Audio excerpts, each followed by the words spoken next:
حاضرین مجلس الدروس المہمہ لعامۃ الامہ کا سلسلہ جاری ہے۔ اس کتاب کے اخلاق کے باب سے ہم لوگ گزر رہے ہیں اور ہم لوگ منفی اخلاق کے بارے میں پڑھتے آ رہے ہیں۔ کل ہم لوگوں نے پڑوسی کے تعلق سے سنا تھا کہ ایک آدمی اپنے پڑوسی کے ساتھ برا سلوک کرتا ہے تو کیسے ایمان سے محروم ہو جاتا ہے اور کس طرح وہ اللہ تبارک و تعالیٰ کا ناپسند بندہ بن جاتا ہے۔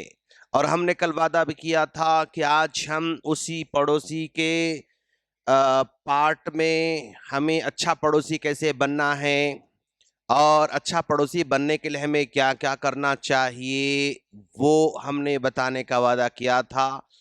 تو اچھا پڑوسی کون ہوتا ہے؟ اچھا پڑوسی بننے کے لیے پیارے نبی صلی اللہ علیہ وسلم نے ہمیں یہ تعلیم دے رکھی ہے۔ وعن ابی ہریرہ رضی اللہ تعالی عنہ قال رسول اللہ صلی اللہ علیہ وسلم من كان يؤمن باللہ والیوم الآخر فلیحسن جارہ۔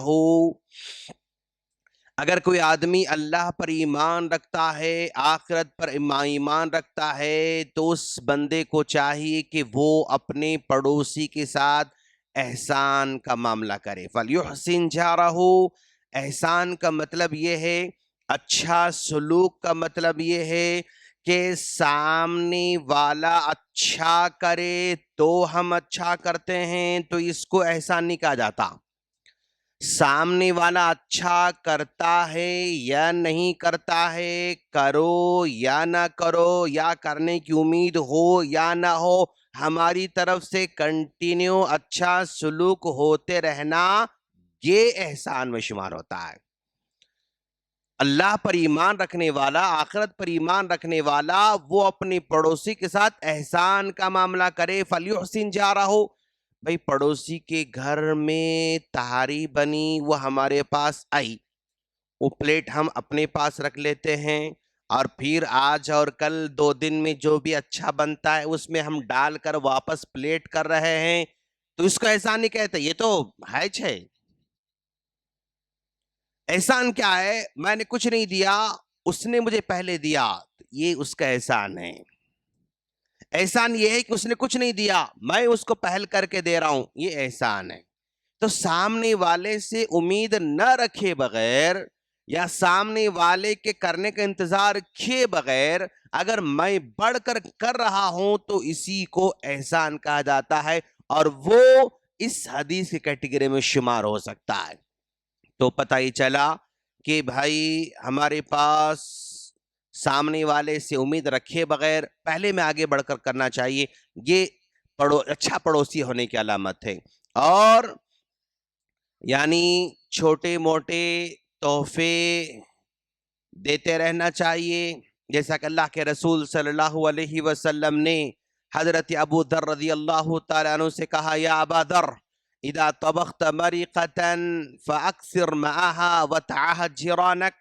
ابو ذر، آپ کے گھر میں اگر کبھی اچھا پکوان پکے، اگر مان لو شوربہ ہی بنتا ہے، فاکثر معها، تھوڑا سا شوربہ پہلے سے ایکسٹرا بنا لو، مطلب تھوڑا سا پانی ایکسٹرا ڈال دو، وتعاہد جیرانک، اور اپنے پڑوسی کا خیال کرو۔ تو اللہ کے رسول صلی اللہ علیہ وسلم نے چھوٹے سے چھوٹے کام کی تعلیم دی۔ اب اس کو رکھتے ہوئے کوئی بڑا کام کر رہا ہے تو وہ اس کے شرف کی علامت ہے۔ بھئی چھوٹا کام، یعنی یہ چھوٹا ایک کام جو ہے، گھر میں سالن ہے اچھا بن رہا ہے، یا بریانی بن رہی ہے، ہاں، یا تہاری بن رہی ہے، یا گھر میں کچھ میٹھا بن رہا ہے، اسی طرح کی چھوٹی موٹی چیزیں، یا وہ جو ہے مان لو جو ہے اپنے باہر سے آتے آتے اپنے بچوں کے لیے کچھ اس نے جو ہے ایپل لے کر آئے تھے، یا کوئی بھی فروٹ لے کر آیا تھا، 1-2 فروٹ اپنے پڑوسی کے بچوں کو بھی دے رہا ہے۔ انگور لے کر آیا تھا، ایک تھوڑے انگور اپنی پڑوسی بچوں کو بھی جو دے رہا ہے۔ تو یہ چھوٹی چھوٹی چیزیں جب بندہ کرتا ہے نا تو پھر بڑی چیز کرنا اس کے لیے آسان ہوتا ہے۔ اسی لیے اسلام ہمیشہ چھوٹی چھوٹی چیزوں سے آغاز کرتا ہے۔ جو بندہ چھوٹی چیز نہیں دے سکتا وہ بڑی چیز دینے کا مطلب اس سے امید نہیں رکھ سکتے، کہ دیا بھی تو بہت ہی دل پہ پتھر رکھے دیتا ہوں گا بیچارہ، اور وہ لانگ ٹائم تک بھی نہیں دے سکتا، بس ایک بار زندگی میں 2 بار دیا تو خلاص بہت ہوگا اس کو، اس لیے اس سے بڑی عمل کی امید نہیں رکھ سکتے۔ اس لیے اسلام چھوٹے چھوٹے چھوٹے چھوٹے چیزوں سے کہہ رہا ہے، اور اللہ تعالیٰ کو ایسے عمل پسند ہے، احب الاعمال الی اللہ، اللہ کے پاس سب سے پیارے عمل کون سے پسند ہیں؟ ادومھا، جو کنٹینیو کیے جا سکتے ہوں، وَإِن قَلَّ، اگرچہ کہ وہ چھوٹے چھوٹے ہی کیوں نہ ہو۔ بھئی ایک دن بیٹھ کے جوش میں آ گیا، فجر کے بعد پورا پارا پڑا بیٹھ کے، تو ہر دن پارا نہیں پڑھ سکتا، تو یہ کوئی اللہ کو پسند نہیں ہے۔ ہر دن وہ ایک جو ہے پیج پڑھ سکتا ہے، لیکن کنٹینیو پڑھ رہا ہے، تو یہ ایک پیج پڑھنا اللہ تعالیٰ کو زیادہ پسند ہے۔ بازو والے کو گاڑی تحفہ نہیں دے سکتا، مشکل ہے، پاسبل نہیں ہے، ہاں اب دیا بھی تو ہمیشہ نہیں دے سکتا، تو بھئی چھوٹا چھوٹا یہ تو دے سکتے تم، چھوٹے چھوٹے کاما کر سکتے، تو یہ چھوٹے چھوٹے کاما کرنے کی تلقین کرتا ہے۔ جب اس کی ہیبٹ بلٹ ہوتی ہے تو بڑے کام کرنا اس کے لیے آسان ہو جاتا ہے۔ چھوٹی نیکیاں بڑے کاموں کے لیے بنیاد بنتی ہیں، بڑے کاموں کے لیے ٹریگر بنتی ہیں، مطلب کوئی ایک وجہ، کوئی ایک ذریعہ ہوتا ہے جس کی وجہ سے بندہ کرنے پر مجبور ہو جاتا ہے۔ تو چھوٹا سا سالن، شوربہ، کھانا پینا اور چھوٹی چھوٹی چیزوں کو شیئر کرنے کا یہاں پر تعلیم دی جا رہی ہے۔ اور قدیم زمانے میں، قدیم وہ تو اتنا پرانا بھی نہیں بول رہا میں، مطلب 10-15 سال پہلے بھی پڑوسیوں سے نمک لیا کرتے تھے، پڑوسیوں سے تھوڑا مرچ مانگا کرتے تھے، کبھی جو ہے چائے کی پتی لیا کرتے تھے، کبھی جو ہے وہ کیا کہتے ہیں اس کو مسالہ پیسنے کے لیے گرائنڈر لیا کرتے تھے، یہ سب چیزیں تھیں، لیکن آپ دیکھو آپ یہ سب چیزیں مطلب کیا ہوتے ختم ہوتی جا رہی ہیں۔ ایسا نہیں کہ بھی آج ضرورت نہیں پڑتی، آج بھی ضرورت پڑ سکتی ہے، لیکن اس لیے نہیں مانگ رہا کہ بھائی مانگے تو کیا ہوگا، پڑوسی دیتا کہ نہیں دیتا کہ برا مانتا کہ ہمارا سٹیٹس گر جاتا کہ، اور ہمارا جو ہے جو مطلب جو رب دبتا وہ کہاں ختم ہوتا کہ، بس انانیت میں آ کے نہیں مانگ رہا ہے، یا وہ مانگے تو سامنے والے پر بھروسہ نہیں ہے اس کو، اگر مانگوں تو مجھے مطلب وہ مجھے کمتر سمجھے گا، تو سامنے والے سے ڈر کے وہ دے گا نہیں دے گا، دے گا تو کیا سمجھے گا،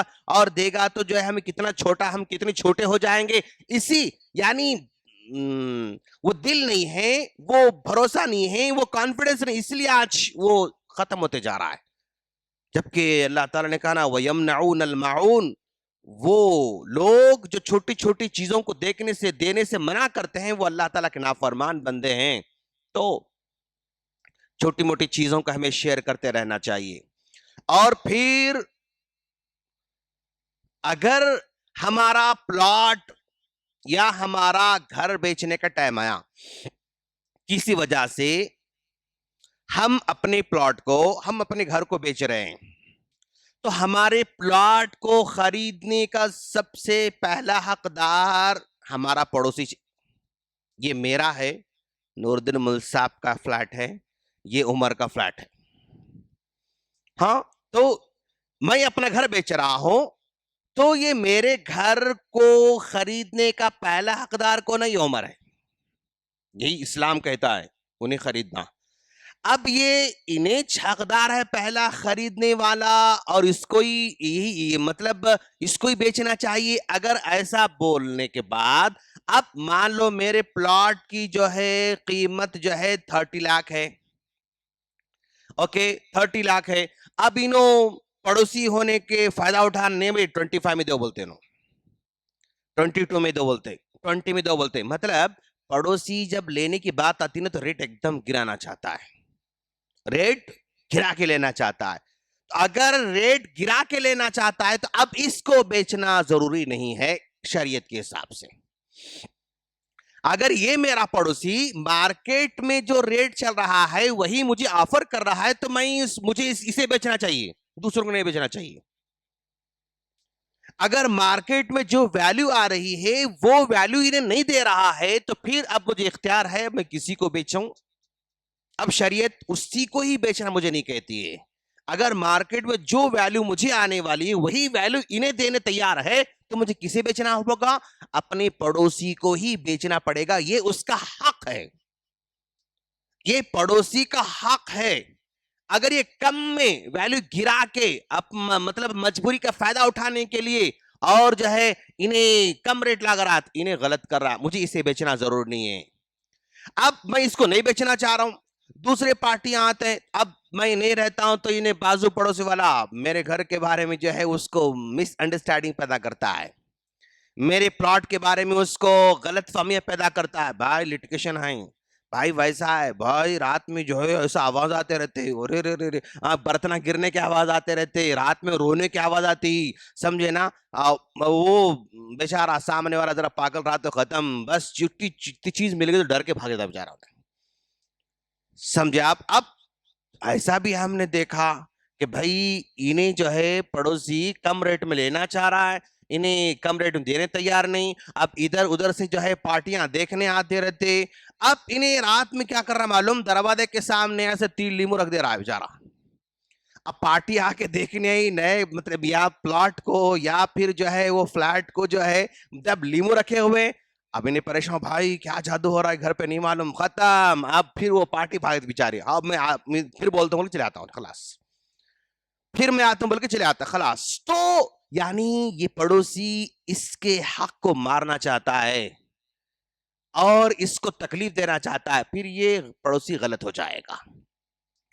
تو اس پوائنٹ میں کیا بتانا چاہ رہا ہوں کہ پڑوسی کا حق یہ ہے کہ اگر میں پلاٹ بیچنا چاہ رہا ہوں اور میرا پڑوسی مارکیٹ کی ویلیو مجھے دے رہا ہے تو مجھے پڑوسی کو ہی بیچنا پڑے گا, کسی اور کو میں نہیں بیچ سکتا. لیکن اگر وہ ریٹ گرانا چاہتا ہے, مجبوری کا فائدہ اٹھانا چاہ رہا ہے, اب اس کو بیچنا ضروری, میں کسی کو بیچ سکتا ہوں, کوئی حرج کی بات نہیں. اور پھر اس کے بعد پڑوسی, اچھے پڑوسی کی علامت یہ ہے کہ اللہ کے رسول نے کہا ایک آپ کا پڑوسی آپ کی دیوار پر میخ مارنا چاہ رہا ہے, اس کو منع نہیں کرنا چاہیے. آج بھی کبھی کبھی سنگل دیوار ہوتی, ہم لوگ دیوار تو بنا لیے لیکن بازو والا دیوار ہی نہیں بنا رہا. ہمارے دیوار کچھ مطلب انہیں چونا لگا کے اور پینٹ مار لے کے مطلب انہیں چلا لے رہا, سمجھے نا. اب انہیں گھڑی لگانے کے لیے میخ مار رہا ہے اور جو ہے وہ کچھ باندھنے کے لیے میخ مار رہا ہے. تو کیا ہمیں منع کرنا چاہیے؟ کیا منع نہیں کرنا چاہیے, لیکن ہمارے منع نہیں کرنے سے وہ اتنے میخا مار رہا کہ ہمارے دیوار میں پرابلم پیدا ہو رہا. آپ روک سکتے ہیں اس کو, کیونکہ اسلام بیلنس ہے. جہاں نقصان نہیں ہو سکتا وہاں تک اس کو پرمیشن دی جا سکتی, لیکن جہاں نقصان ہو سکتا ہے اتنے وہ ہتھوڑی سے کھاٹ مار رہا ہے کہ دیواری لوز ہو سکتی ہے, دیواری وہاں پر جو ہے وہ تڑک آ سکتی, وہاں اس کو منع کیا جا سکتا ہے. تو اپنی چیز کو نقصان سے بچاتے ہوئے اس کو جو ہیلپ کیا جا سکتا ہے وہ کرنا چاہیے. جہاں نقصان نہیں ہوتا وہاں تک اس کو پرمیشن دینا چاہیے. جہاں نقصان ہو سکتا, دیوار ہماری تڑک سکتی, دیوار ہماری کمزور ہو سکتی, وہاں پر ہمیں اس کو منع کرنے کا حق ہے. اور جگہ مشترکہ بھی ہوتی ہے, شیئرنگ والی ہوتی ہے, ایسی جگہ کی ہمیں ریسپیکٹ کرنا چاہیے. بھئی انہیں بھی یوز کر رہا, یہ راستہ ہے ہم دونوں کا, وہ بھی یوز کر رہا ہے, میں بھی یوز کر رہا ہوں. اوکے, تو اگر میں یوز کر رہا ہوں تو رکاوٹ برے جیسا یوز نہیں کرنا چاہیے. دونوں سیم جگہ ہے, ایک ہی یوز کر لے رہے ہیں. میں گاڑی لا کے ایسا پارک کر رہا ہوں کہ سامنے والا آگے بڑھ نہیں سکتا, تو مجھے وہاں پر ذرا عقل سے کام لینا چاہیے. یا میں اس راستے کو جو ہے یعنی کیا کہتے ہیں اس کو کچھ سامان رکھ دے رہا ہوں, غلط بات. مشترکہ جگہ کو ایسا یوز کریں جس میں نہ اس کو نقصان ہو نہ مجھے نقصان ہو, اس کا ہمیں بھرپور خیال رکھنا ہوگا. تو خلاصہ کلام, ہمیں احسان کرنا ہے لیکن امید رکھے بغیر. تحفے طائف چھوٹے چھوٹے میں دیتے رہنا چاہیے. اور اگر بازو والا اگر مجھے کوئی پلاٹ بیچنے کی ضرورت پڑی تو میرا پڑوسی میرا حقدار ہوگا. ہاں, اور اگر ہماری دیوار پر کیلا وغیرہ کوئی مارنا چاہتا ہے, اس سے ہماری دیوار کو نقصان نہیں پہنچ رہا, تو ہمیں اس کو مارنے کی پرمیشن دینا چاہیے. اللہ سے دعا ہے اللہ تعالی ہم تمام کو اچھا پڑوسی بننے کی توفیق عطا فرمائے اور بازو والے پڑوسی کے لیے ہمیں رحمت بننے کی دعا فرمائیں. آمین. السلام علیکم ورحمۃ اللہ وبرکاتہ.